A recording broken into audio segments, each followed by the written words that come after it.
Yo, yo, yo, what's up? This is Them on the Moon. Ladies and gentlemen, this is Them on the Moon. Okay, what's up? Happy Sunday. So, as I was setting up my stream, I have to authenticate it through YouTube, and I just see U.S. bombs Iran, and I just go, oh. And, I'm not really going to get into it, but I just think, should I care? Or is it worth it trying to wade into that and figure out what is what? Because at the end of the day, I'm not saying it's not consequential or it doesn't matter, but I'm saying for me, what difference does it make? Like, I can't change anything about it, right? The only thing is I'll either be scared, be mad, have feelings. What am I going to do? What is really anyone going to do? It's like, I don't vote. So it's like, what is the point of like going into that cesspool? And I'm not saying there isn't. To some degree, I feel like being an informed citizen or like knowing what's happening in the world matters. But to a certain degree, I just question if I should even care or learn about it. But I'm very curious, so I'm gonna probably watch something about it. But anyways, on a more positive note, let's just get straight into the update here. So new from me this week, real quick. I was on a podcast. It's called the Life Shift Podcast, and I was a guest. I'll talk about it a little more further into the update, but it was super fun, super cool. It's out now, so go show some love, like, subscribe, whatever. I talk all about, it's like about life shifts. So I decided to talk about my decision to leave school, like when I quit school in 8th grade and then eventually dropped out. So it was really interesting conversation. And the dude that does it, Matt, is dope. Super good interviewer and stuff. So that was cool. New songs out. Soldier, been having a great response. We're just past 5,000 streams. It's the first time something has dethroned the top song on my Spotify. So if you go on my Spotify, the top song is now, let me gotta make this a little smaller here. The top song is now Soldier, as you can see, number 1, and it dethroned Long Way Up. So it's the first time in years that Long Way Up has been dethroned as my top song. So that is very encouraging and happy. So everyone who listened and everything, thank you very much. Appreciate you. Appreciate you so much. Okay, what I'm wondering about. Is it true that Alex Jones predicted a 9/11-like attack before it happened? This is crazy. And Perplexity actually says, yes, he did. And he said they're going to blame it on Osama bin Laden. He said it's going to be a big strike.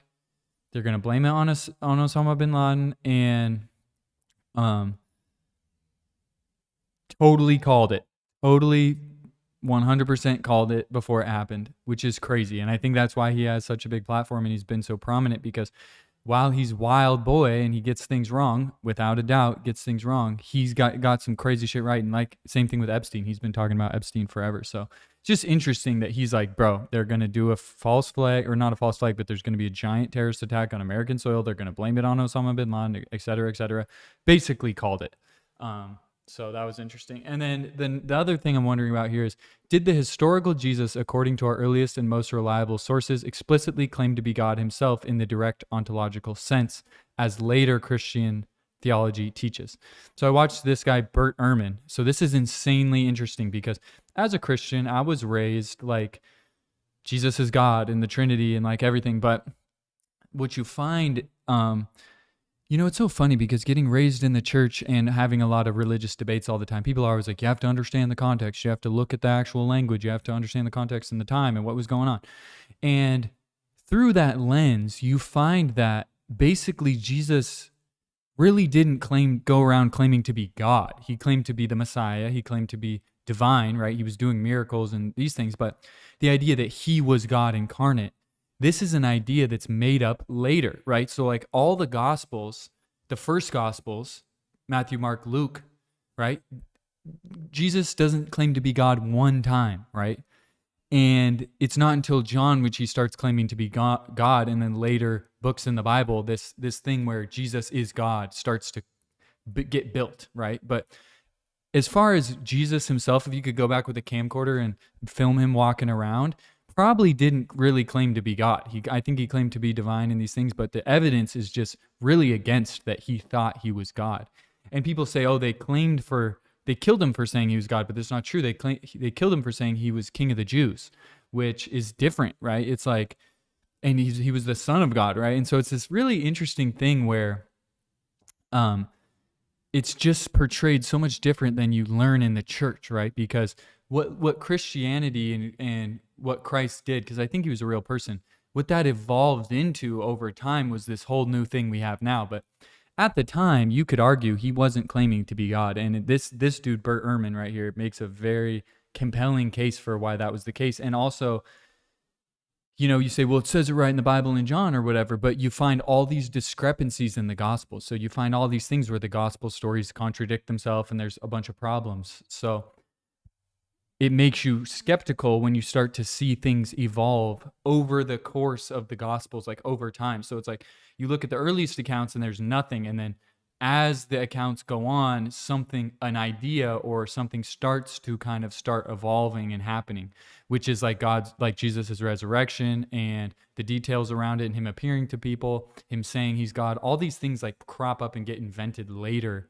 hypothetically get invented later in the Bible. That's like the argument that this guy makes, but it's really interesting. And I know a lot of Christians who actually believe that. And, when I was looking into, the funny thing, I was looking into ChatGPT and did a deep research. I said, did Jesus claim to be God? Really? Not did the Bible say that he claimed to be God, but like historically, and leaving room for the fact that the Gospels contradict each other, could this have just been made up by further Gospels, like by John? And why did none of the other Gospels say it, etc.? And ChatGPT came to the conclusion after deep research that he didn't ever claim to be God. But I did it with Perplexity, and Perplexity said he did claim to be God. But then I told ChatGPT, hey, make me an argument that will convince Perplexity that he didn't claim to be God. And it gave me an argument. I put it in Perplexity, and then it freaking did. And then it said, okay, yeah, you're right. You didn't really claim to be God, blah, blah, blah. So it's really interesting, doing that whole thing. But I don't know, man. Learning as we go.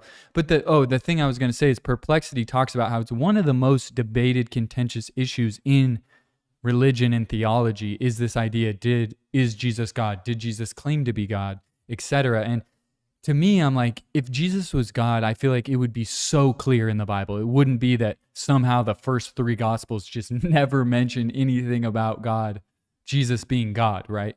And people confuse all the terms like Messiah and King of the Jews and Son of God and all these different things with God. But when you look at the original language, when you look at the context, when you actually look into what these things were thought about and viewed as at that time, it makes no sense that he was claiming to be God, is from what I've learned. And then two, he looks at all these verses like in the Old Testament that talk about Jesus being born of a virgin or the Messiah being born of a virgin. And he just shows how if you look at the context of these verses, they were clearly not talking about Jesus, right? They were talking about someone at that exact time, and it had to do with one of the kings wanting to know if he was going to win the war against these other kings that were surrounding his border. And the guy said, well, there's going to be this young woman who's going to give birth, a virgin birth, and then it'll be called Emmanuel, and then you'll know that the kings will leave you alone or something like that. So it was like, if you look at the context, it's just clearly taken out of context by the gospel writers and used as them trying to fulfill that prophecy, right? And of him being born of a virgin and all this, but it's like really just a misunderstanding, it seems like. But who knows? So not me. Moving on though, this is a freaking banger. I feel like Jordan Peterson has been falling off a bit recently. He seems like so angry all the time, and like he just isn't the same as he used to be in my experience. But man, this video he just put out of one of his lectures is a banger. Oh my God, I loved it. Ate it up. So good. It's really cool to just be able to hear him talk and do a lecture uninterrupted and get his ideas out. So it was really interesting and good in my opinion. Like it was a freaking banger. So that was awesome. Don't watch this video if you're existentially unstable. This is consciousness expert Annika Harris, so Sam Harris's wife, and she promotes this really interesting idea that consciousness is fundamental to reality, which is why things get so weird at the quantum physics level, and how people tend to think of consciousness as getting made by your brain, but she thinks that consciousness is reality. Like consciousness runs through reality the same way like matter or like gravity, right, fundamental to the universe is consciousness, and then it comes up through us and through things. But it's a really interesting theory. It sounds crazy, but when you let her do her arguments, the evidence is stacking for this this theory to be true, right? And she talks about how it's so funny how we think we have like free will and stuff like this. And she talks about these experiments they did, which are freaking mind blowing. People don't like to admit it, but there's no evidence for free will, right? Like when we look scientifically, because they do these studies where they say, okay, you can pick, they give someone a choice. There's free choices you can get, like pick to move your finger or your toe, or pick left or right or whatever. And then push this button when you decide what you're going to pick, right? So the person sits there and they think, okay, I'm going to do my toe in their head. And then they go, okay, I decided, boom, push it. Well, what they found is that they can, by looking at their brain imaging, the scientists doing the study know what they know when they decided and what they were going to decide well before the person even pushes the button. So they can know up to 4 seconds before the person thinks they decided when they're going to push it and what they're going to choose. And if you think of it as a matter of experience, when you choose things, you think you're like doing a choice, but really the choice is getting made and then just arriving in your consciousness. And you're like, oh, I choose this. But really it's like whatever you choose is just getting boosted up into your consciousness from your subconscious, which is really doing the reasoning and the deciding. So what you think of as your conscious self isn't really deciding shit. You're just, as far as science can tell, you're just a bunch of processes happening, right? And it just feels like you're choosing, but there's so much evidence to show that what we feel is happening is not really happening, right? And that's what she shows in a lot of these studies, that it's hard to wrap your mind around. And most people go, well, I know I have to have free choice. But when you actually inquire into it, when you actually look at the data, you look at the science, you look at these studies, you look at what's really happening, we know as humans that just because we have an experience or we feel something or we think something is a way, we can all the time do studies to figure out we're freaking wrong, right? We think we know why we do what we do. We think we know what caused things. We think we know what we want or what we think, but it's really wrong all the time. And there's just so many studies and things that show this, right? And she'll talk about the split brain patients. And if you're interested, you should watch it. It's Within Reason podcast. Annika Harris and with Alex O'Connor. So it's a freaking crazy. Like it's a red pill. It's freaky. But anyways, let's go. Keep going. What I'm reading, just hit 2 Kings. Elijah just got some bears to massacre a bunch of kids for calling him Baldy. And things are getting pretty crazy. There's a lot of, in 2 Kings, there's just a lot of really brutal stuff actually. Like, oh yeah. It's just, man, so much murder and execution and chopping heads and killing, and it's rough.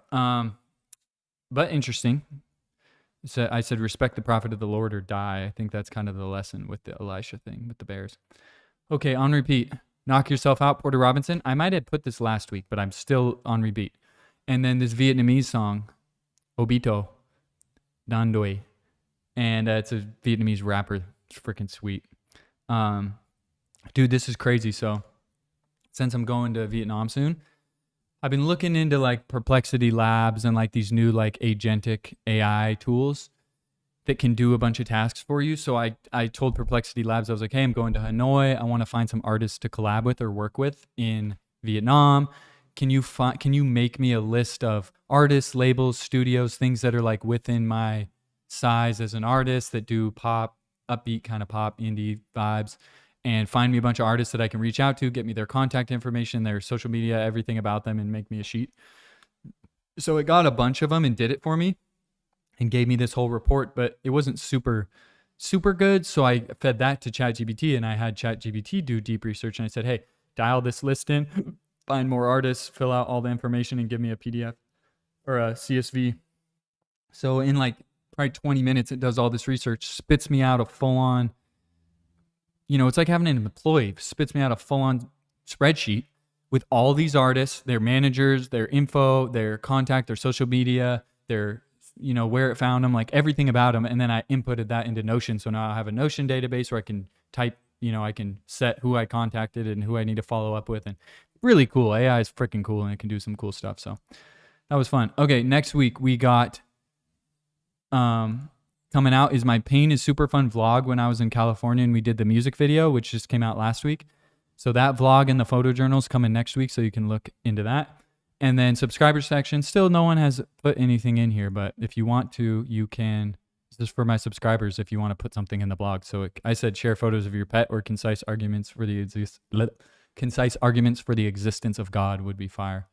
And then this is where the future paywall is going to be. Okay, so I went to see the Dolphins this week, so that's the other thing. We'll go into that. And then I had a cool day with Manku, who was my housekeeper from last time I was in Bali. So we'll get to the photo dump here, and then I'll talk about all the stuff because it's in the photo dump. So here is what we got. Got a big cloud when I went to see the Dolphins. Look at the sunrise too. I had to get up at 5 a.m. to go see the Dolphins. So here's some dolphins. Look at this. Here's the Dolphins. Wow, guys. So here's the thing. You get out there and there's a bunch of other boats, and once someone finds the dolphins, then all the boats rush to the dolphins, right? And then they have these like bars you can hold on that are roped to the outside of the like catamarans or whatever, and then you have a mask and you go in the water.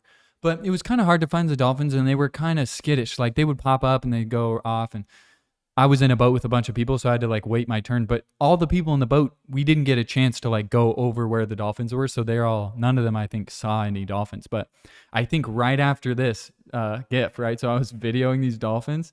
Right after I saw them, the video just ends because I think this is when I just went and jumped in the water, jumped off the boat and just grabbed onto the thing. And I got to see some dolphins in the water like with me. And there was like 2 or 3 swimming in front of me and going around, and then later we turned and there was one swimming underneath me and vibing around. But they just go off. Like they don't really, it's not like they're coming up to you like, hey. I think we were kind of bugging them, honestly. It felt a little bit like we were bugging them, but it was magical. It was cool. They're smaller than I thought. I expected them to be like really big for some reason, but they're kind of small little guys. But it was cool. So that's the Dolphins, baby, and fun experience. Let me go. Okay, so and then that same day, Manku came. So this is Manku and his family, and he drove from Tianjin with his wife and his 2 daughters to come visit me. So they were hanging out at the house with me, and then I took them to this restaurant up on the hill. This cool like top vibes pool resort restaurant.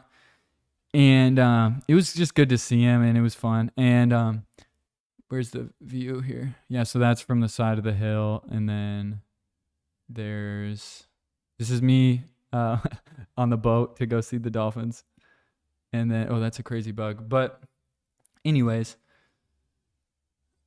it was fun getting to see Manku and hang out and have just some people around. Like I'm by myself every day for like over a month now. So it was fun. Me and Manku smoked a couple cigs and we just got to kick it. And they brought me a bunch of fruit. They brought me all this like interesting fruit and mangoes and stuff. So that was really fun and cool.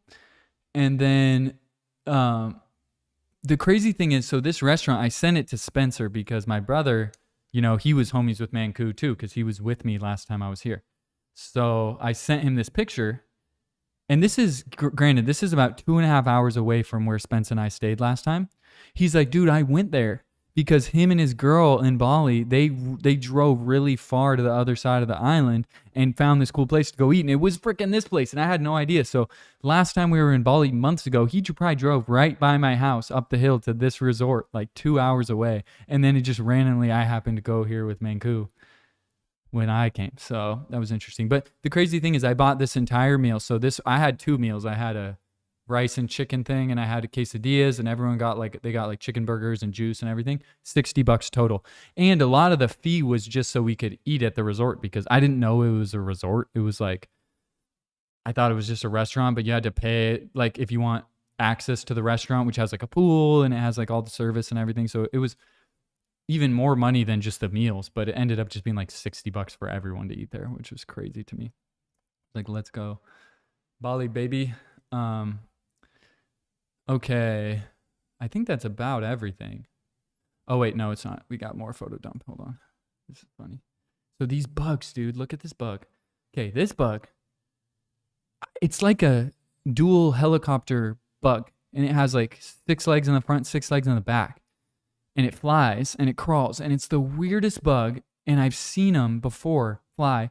And then they just go zoop like a stick, and they look like a little piece of grass, or they look like a little piece of, like, they don't look like a bug. They disguise as like a little piece of, like, looks like a, if you have like a woven basket, like a little piece that would break off, like a little piece of wheat or like a little piece of dead grass or something. And then they fly like helicopters and they crawl and they're weird. And I've never seen anything like them. And I'm like, what is this bug?